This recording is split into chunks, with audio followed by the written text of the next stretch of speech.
ওহ মাই god! আমি জোটে যোগ দেওয়ার মানে কথা বলার সুযোগের জন্য আমি এটা করব না। ঘুম নিয়ে তারা মিথ্যাচার করেছে। একটা আপনার কথা ধারণা ধার কি নেই। আওয়ামী লীগ এই আমি নির্বাচনে অংশ নিলে কি ফলাফল হতে পারত? আমি জানি না আপনারা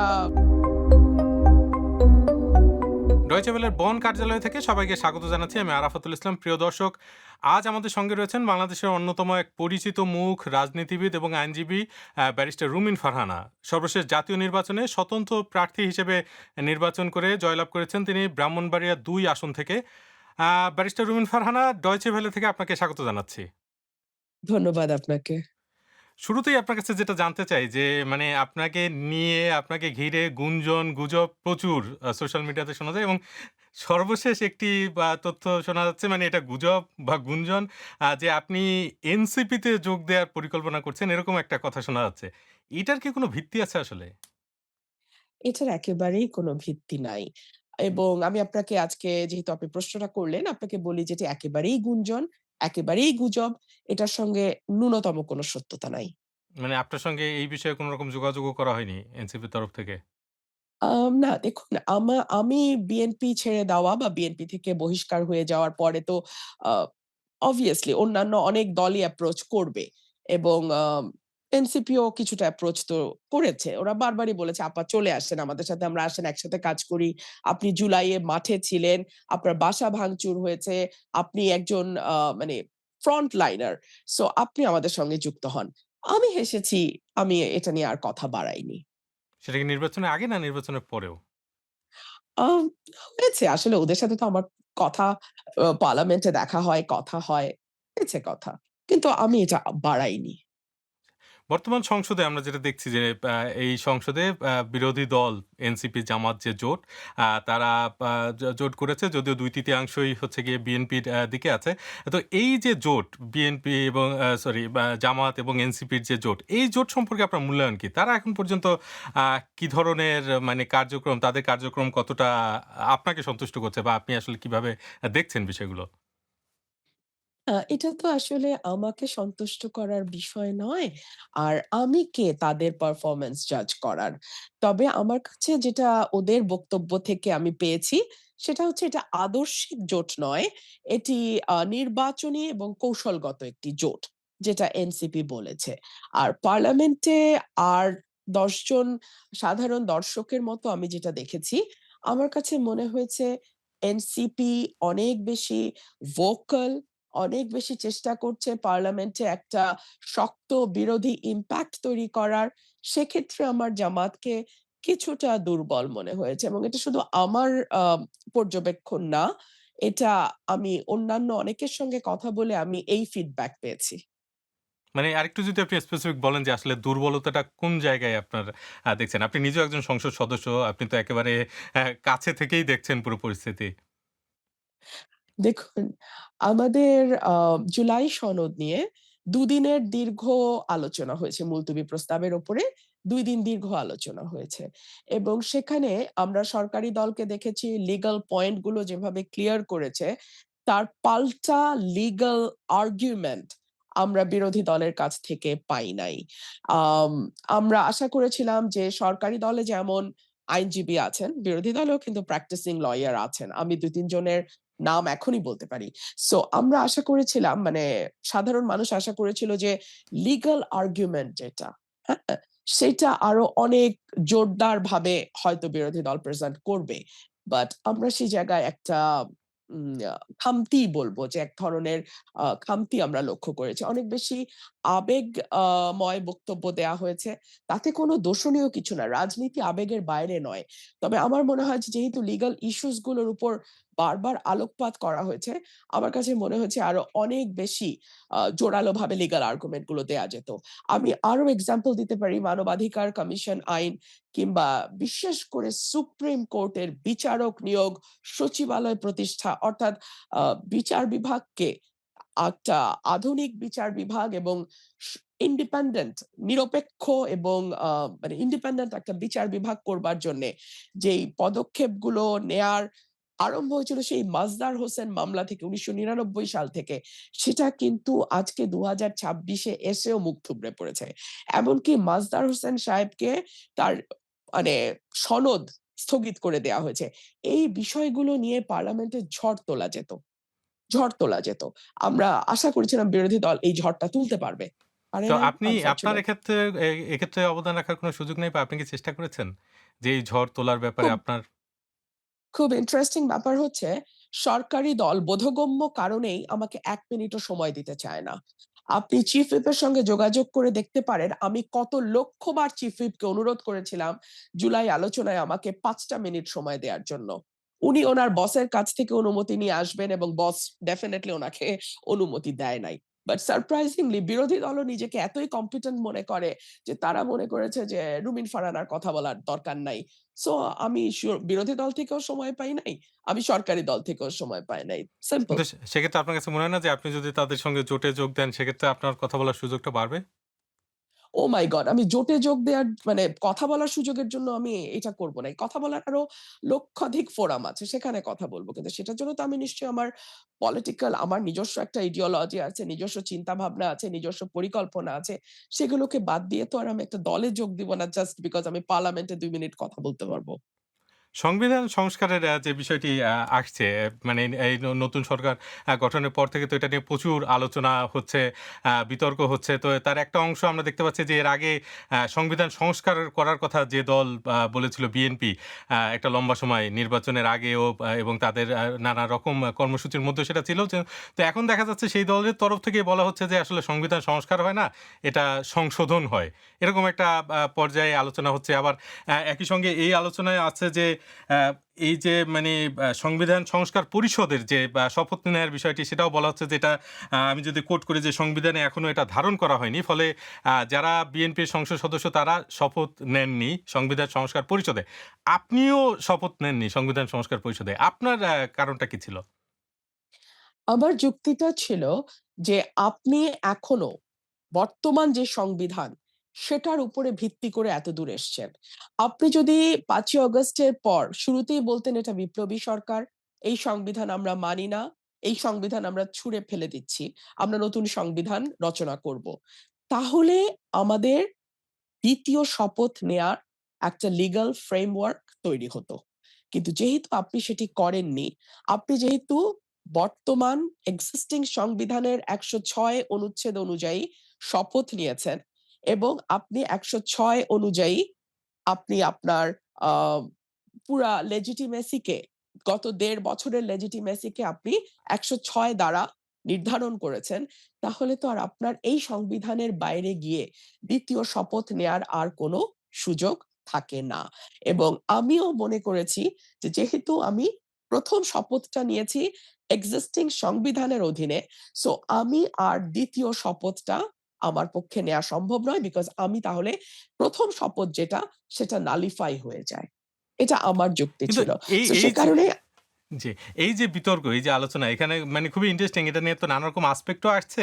তার মধ্যে একটা বলছে যে তাহলে তো এই ১ম কথা হচ্ছে এই যে সংবিধানের ১০৬ অনুচ্ছেদ অনুযায়ী যে শপথ নেওয়ার প্রক্রিয়া, অন্তর্বর্তী সরকার গঠন এবং এখন পর্যন্ত যা হচ্ছে সেটা নিয়েও তো অনেকে প্রশ্ন তুলছেন যে এই শুরুতে আসলে ১০৬ অনুচ্ছেদের যে প্রয়োগ সেটা যথাযথভাবে করা হয়নি এবং আমরা দেখলাম যে এই বিচারকরা এটার আ আ দিয়েছেন এই পরামর্শ আ তারাও আসলে পদত্যাগ করেছেন। খুব অল্প সময়ের মধ্যে তাদেরকেও কেউ বলছে তাদেরকে পদত্যাগ করতে বাধ্য করা হয়েছে। কেউ বলেছেন তারা স্বেচ্ছায় পদত্যাগ করেছেন। কিন্তু তারাও পদত্যাগ করে চলে গেছেন। তো এখন যেটা আলোচনাটা আসছে যে আসলে তাইলে তো পুরো বিষয়টা নিয়েই বিতর্ক তোলার সুযোগ আছে। শুধুমাত্র এই একটা দিক না সংবিধানের যে এখন যে অন্তর্বর্তী সরকার গঠন করা হয়েছিল সেটা কি সংবিধানের যথাযথ প্রক্রিয়ায় করা হয়েছে? এখন আপনারা যে শপথ নিলেন আপনারাও কি আসলে যথাযথ প্রক্রিয়া অনুসরণ করে শপথ নিয়েছেন কিনা? দেখুন আরাফাত, এই বিষয়গুলো নিয়ে যদি কেউ প্রশ্ন তুলতে চায় ভবিষ্যতে, প্রতিটি ক্ষেত্রেই প্রশ্ন তোলা যাবে। তবে আমরা যদি আ একটা মানে লিগ্যাল জুরিসপ্রুডেন্স এর একটা ইয়ে আছে যে যেটা হয়ে গেছে সেটা হয়ে গেছে। হ্যাঁ? সেটা যদি আমরা সেই প্রিন্সিপাল অনুযায়ী যাই, তাহলে আসলে আপনি এটাকে যতই চ্যালেঞ্জ করেন, সময়টাকে তো আসলে পিছিয়ে নিয়ে গিয়ে আর সেটিকে আ পরিবর্তন করা সম্ভব নয়। তাই না? ধরুন আজ থেকে ১০ বছর পর যদি এটা চ্যালেঞ্জড হয়, তাহলে তো আর ১০ বছর আজকের সময়টাতে আর ফিরে যাওয়া যাবে না। সো যা হয়ে গেছে, ফ্যাক্টাম যেটা হয়েছে সেটা হয়েছে। সেটাকে অ্যাজ ইট ইস নিয়ে নিতে হবে। এছাড়া আর কোন উপায় নাই। তবে হ্যাঁ, সার্টেনলি আপনি যদি লিগ্যাল nitty-gritty তে যান, প্রত্যেকটা জায়গায় চ্যালেঞ্জ করবার অনেক সুযোগ আছে। আচ্ছা। এবার আমরা আরেকটা বিষয়ে যাই যে আমরা গতকালকে YouTube এ একটি জরিপ করেছিলাম। সেখানে প্রশ্নটা ছিল যে, প্রিয় দর্শক, গুম প্রতিরোধ, বিচার ব্যবস্থা সংস্কার সহ বাতিল হওয়া ২০ অধ্যাদেশের বিষয়বস্তু বিএনপি সরকার আবারও বিল আকারে সংসদে পেশ করবেন বলে মনে করেন কি? সেখানে দেখা যাচ্ছে ৮১% দ দর্শক যারা ভোট দিয়েছেন তারা মনে করছেন যে এটা আসলে আর হবে না। আপনার কাছে কি মনে হয়? এটা কি আসলে আপনি এই সম্ভাবনা দেখেন? আমি ৮১% এর মধ্যে পড়ি। আমি কারণ কি? মেজরিটির মধ্যে পড়ি। কারণ কি? এটা এটা যদি আপনাকে দেখতে হয় তাহলে আমাদের আরেকটু পেছনের দিকে তাকাতে হবে।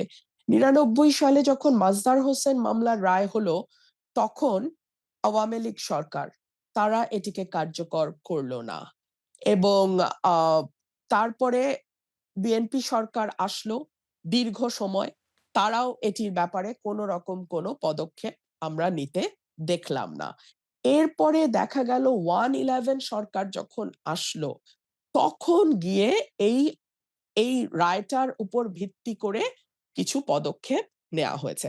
সুতরাং এই যে ৯৯ থেকে ২০০৭ ৮ টা বছর, ৮ টা বছরে আওয়ামী লীগও ছিল, বিএনপিও ছিল। কিন্তু তারা কেউ বিচার বিভাগকে স্বাধীন করবার জন্যে কোন পদক্ষেপ নিল না। আমরা এই মামলার রায়টা বাস্তবায়িত হতে দেখলাম না। এটাই যথেষ্ট বোঝার জন্যে যে আসলে এই দলগুলো কোনদিন চায়নি বাংলাদেশের প্রতিষ্ঠানগুলো শক্তিশালী হোক। ধরুন এই সরকার যদি আগামী ৫ বছর ক্ষমতায় থাকে, তাহলে তারা খুব বেশি হলে আ ১০ টা ১৫ টা জজ নিয়োগ দিতে পারবে উচ্চ আদালতে।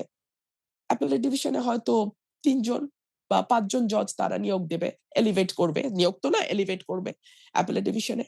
সেটার জন্যে এত বড় একটা স্টিগমা তারা নিতে রাজি যে তারা বিচার বিভাগের স্বাধীনতা এই অভ্যুত্থানের পরেও দিতে রাজি নয়। সো এগুলো না আসলে আমাদের পলিটিক্যাল পার্টি গুলোর প্যাটার্ন। এটা আমাদের দেশের মানুষ জানে বলেই ৮১% মনে প্রাণে বিশ্বাস করে যে এই অধ্যাদেশগুলো আর কখনো আলোর মুখ দেখবে না।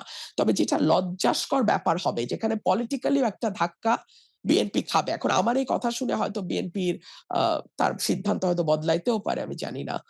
তারা দেখবে যে আর কয়েক বছরের মধ্যেই যখন তারা বিরোধী দলে যাবে, তাদের ব্যাপারে শক্তভাবে বলা হবে গুম নিয়ে তারা মিথ্যাচার করেছে। জাতীয় আন্তর্জাতিক পরিসরে মিথ্যাচার করেছে।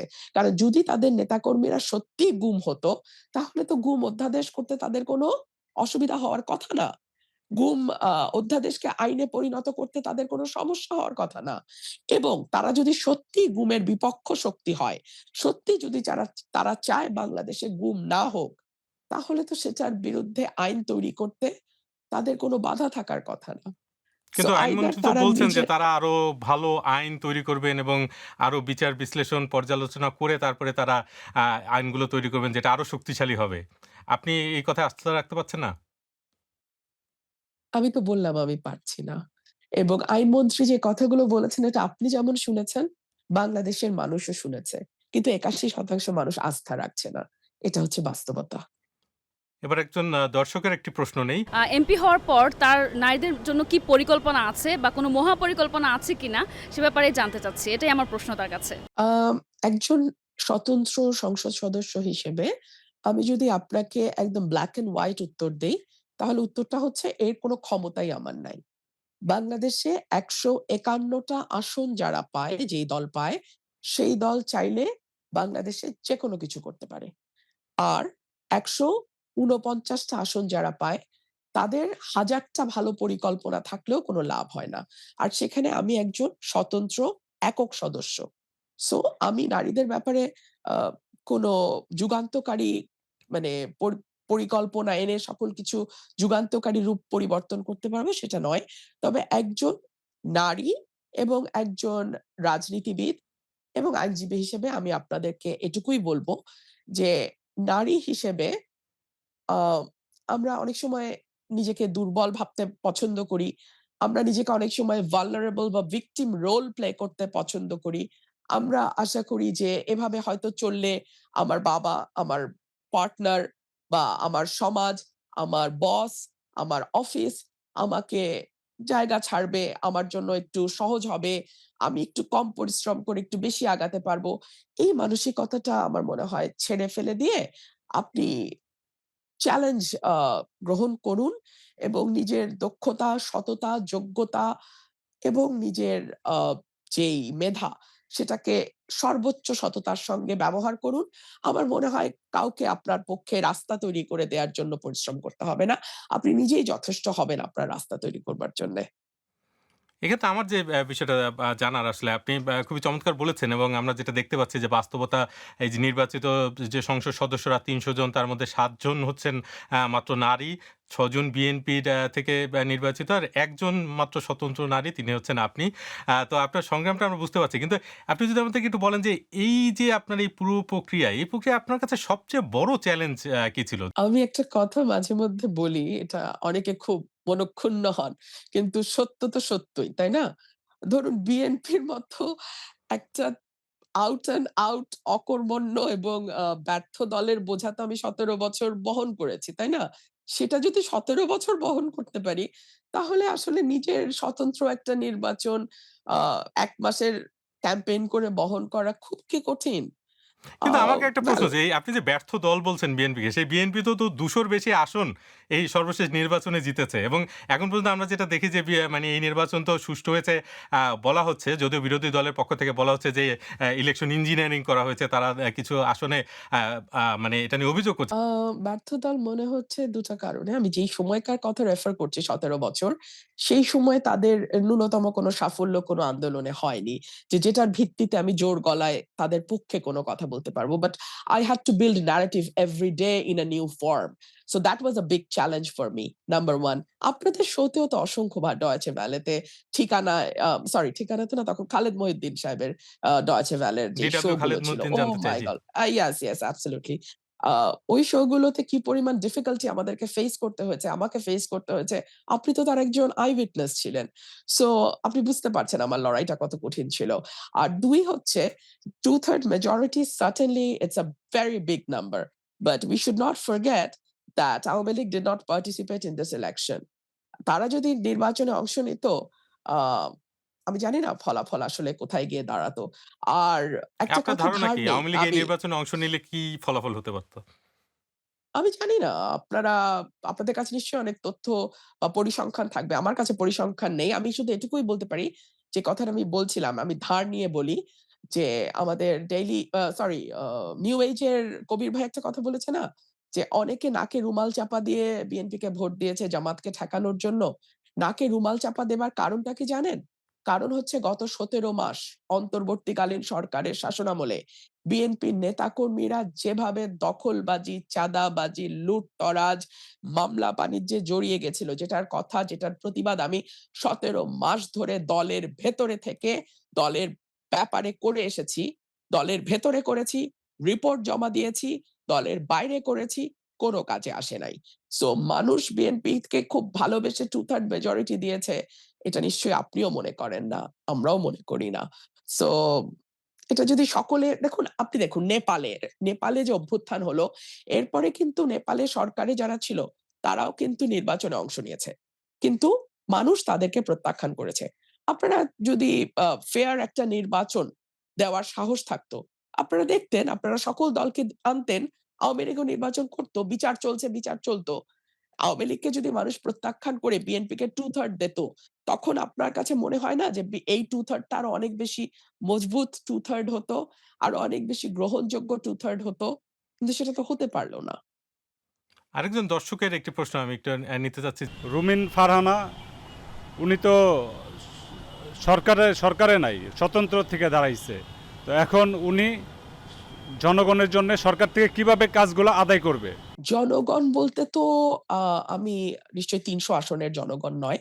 জনগণ বলতে আমি বুঝি সরাইল, আশুগঞ্জ এবং বিজয়নগরের একাংশ। তাদের কাজ খুব ভালো চলছে আলহামদুলিল্লাহ। মানে এখন পর্যন্ত গত ১.৫ মাস ২ মাস হলো আমার আ বরাদ্দ যেটা ফিক্সড, যেটা ৩০০ এমপির কাছে বরাদ্দ যাওয়ার সেটা তো যাবেই। আর যদি সেটা না যায়, আমার এলাকায় তারা বন্ধ করে দেয়, সেটাও নিশ্চয়ই জনগণ তাদের জবাব যেভাবে দেয়ার দেবে। রুমিন ফারহানা ডয়চে ভেলেকে এই সাক্ষাৎকার দেয়ায় আপনাকে অসংখ্য ধন্যবাদ। আপনাকে অনেক ধন্যবাদ।